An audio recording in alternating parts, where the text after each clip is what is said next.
So let's start by just sitting together quietly for some time.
So keeping your eyes closed, I'd like to take you on a short journey. I want you to stay seated with your eyes closed. You're not going to move. So now you're going to stand up. You're not going to stand up. This is only my story. Just follow my story. And you've gone off out of the house and you've started walking towards the faraway hills. And you walk through the bustle of the city. You come to the outskirts. You walk through a small forest. There's a river. Sun is shining, dancing on the surface of the river. You feel yourself becoming more peaceful, calm. And you reach the foothills and you start to move upwards. You find a small path. It seems to lead up towards the summit. So you take this path, and as you walk along, you feel very, very good. The air is fresh. You feel the sun on your back. The birds are singing. And there's a fresh smell from the trees, from the pine trees. And as you go up this narrow path, you see far away in the distance, you see a figure. And this figure appears to be moving down the same path. And as you continue, you realize that indeed this figure is moving down towards you.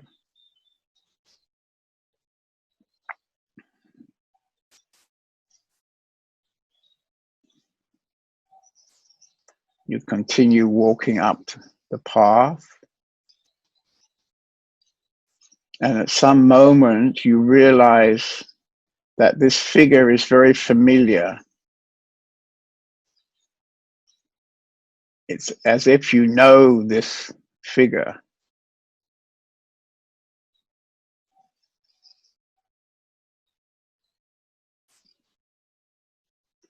And as this figure and yourself comes very close, you suddenly realize that this is your eternal friend. You realize that you have always known this person.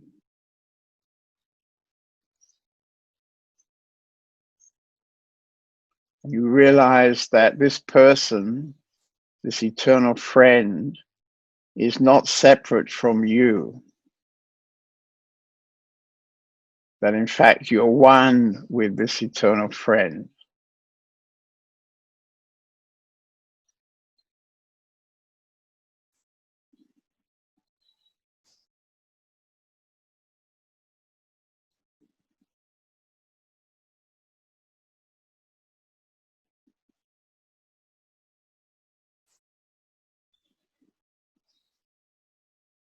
We can call this eternal friend also your higher self. We can call it the self. We can call it your being.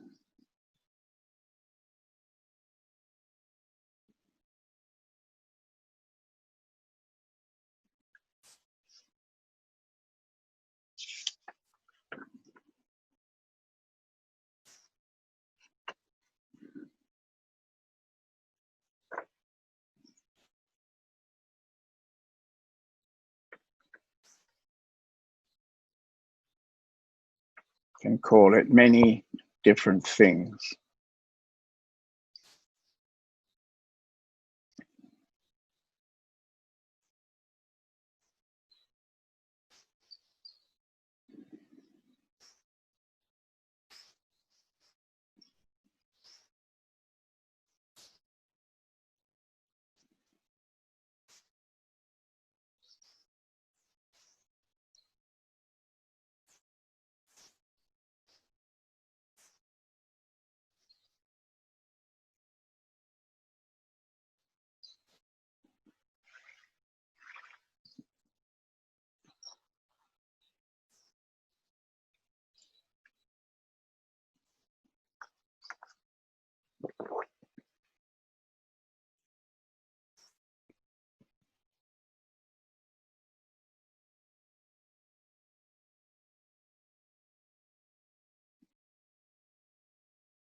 Okay, so when you're ready, you can open your eyes and come back into the room.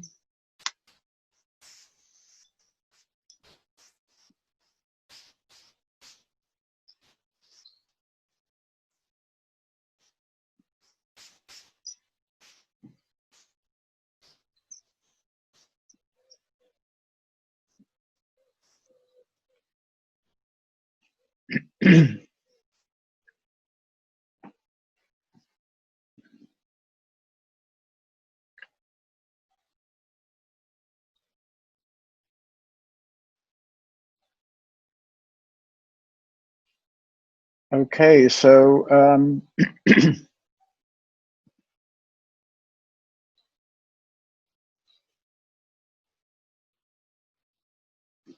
I like using this expression, the eternal friend, because we could see this eternal friend a bit like a shadow.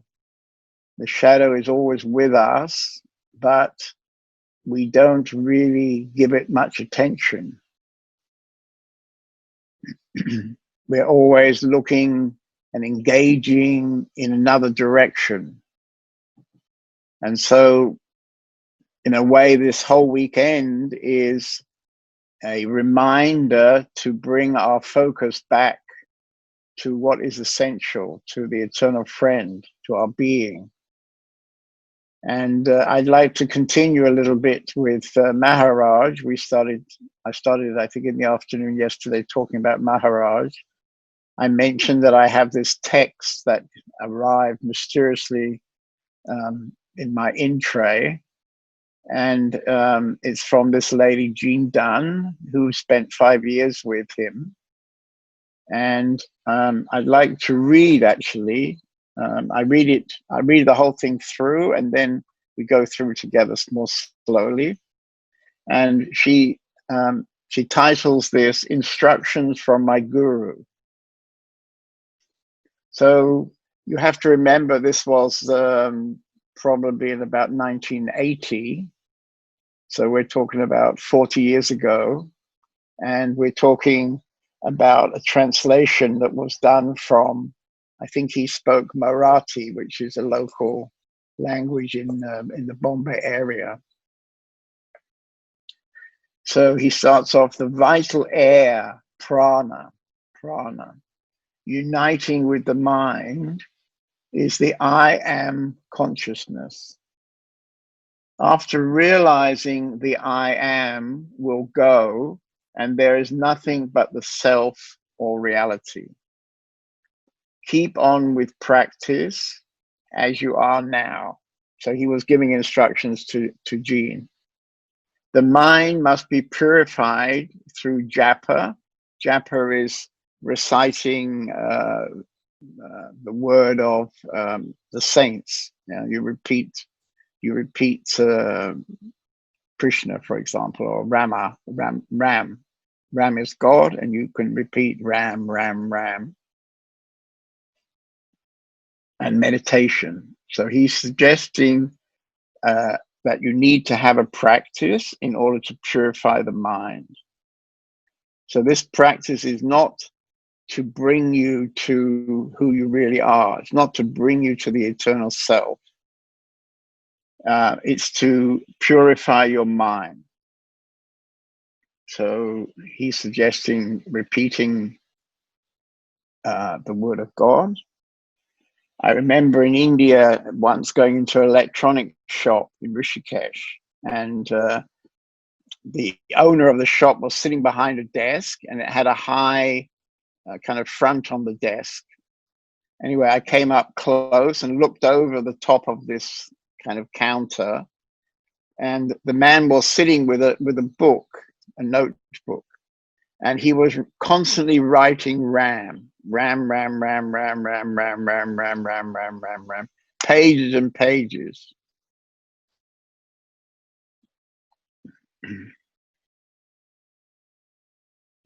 And of course, the idea of that is that it's just enough to keep you focused. It's not. It doesn't allow you to kind of wander off into thoughts. It keeps a kind of focus. It's just enough to keep a kind of focus.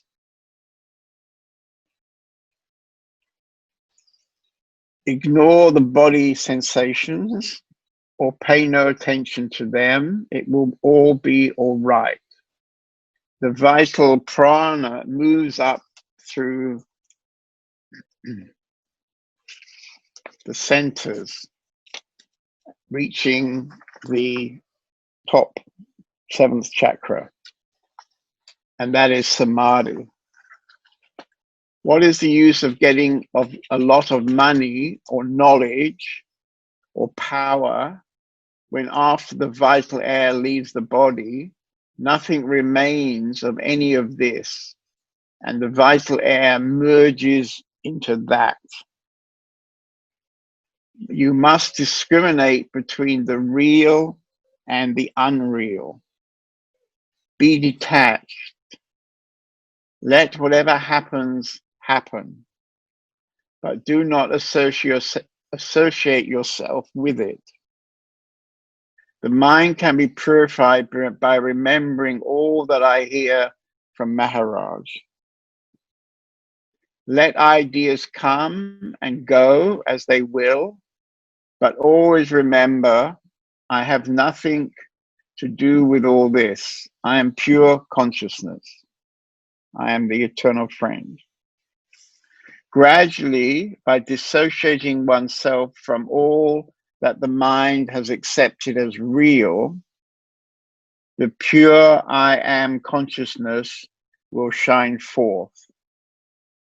The reality is even beyond this. It is pure awareness, perfection, happiness, bliss.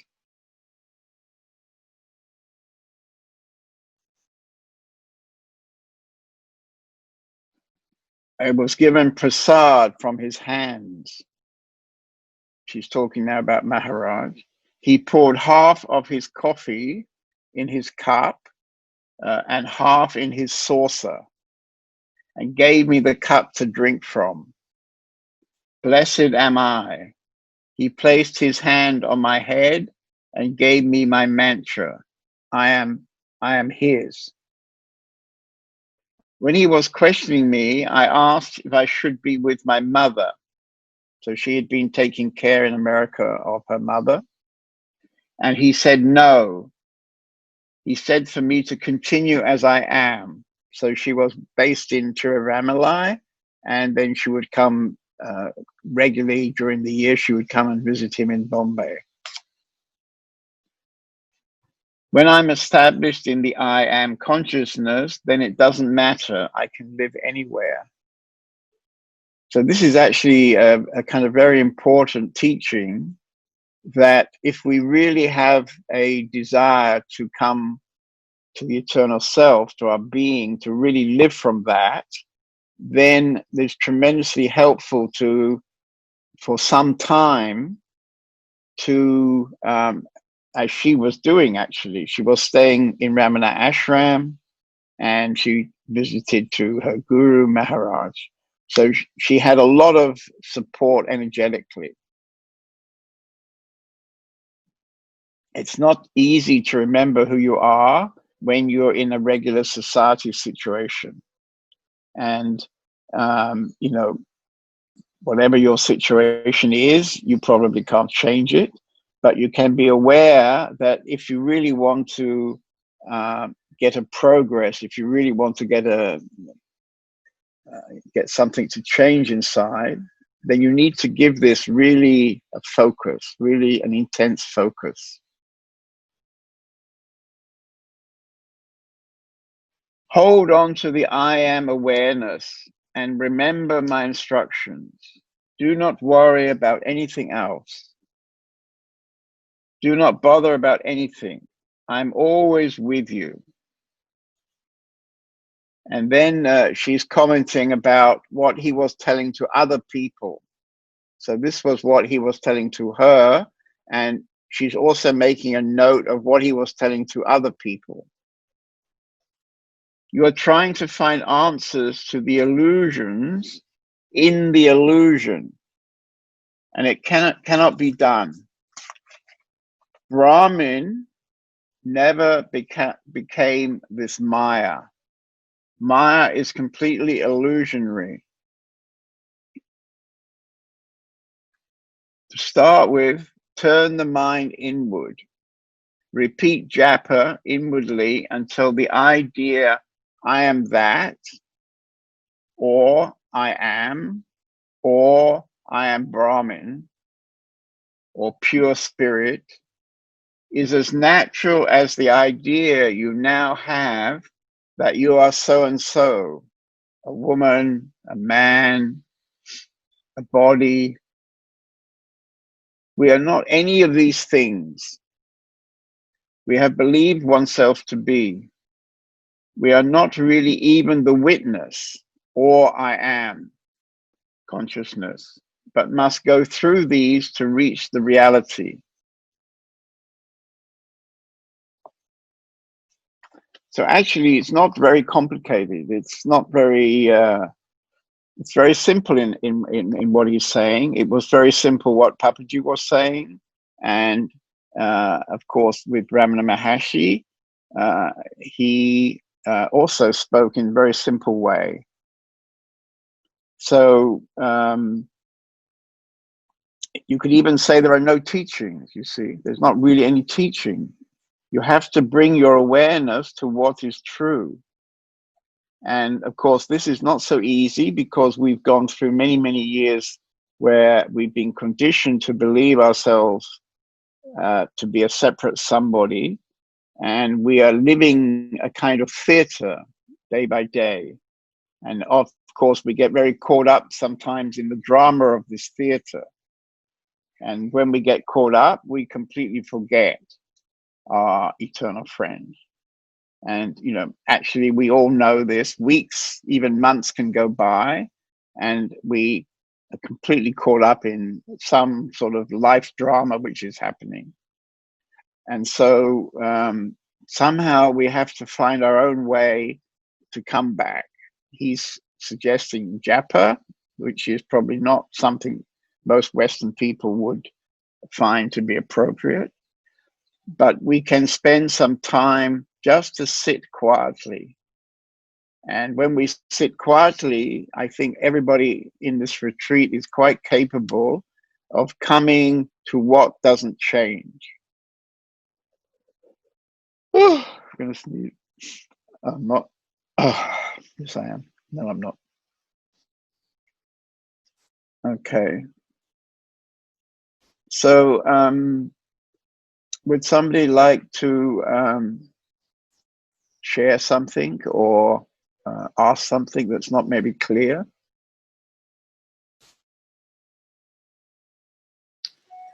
We have Gloria. Okay.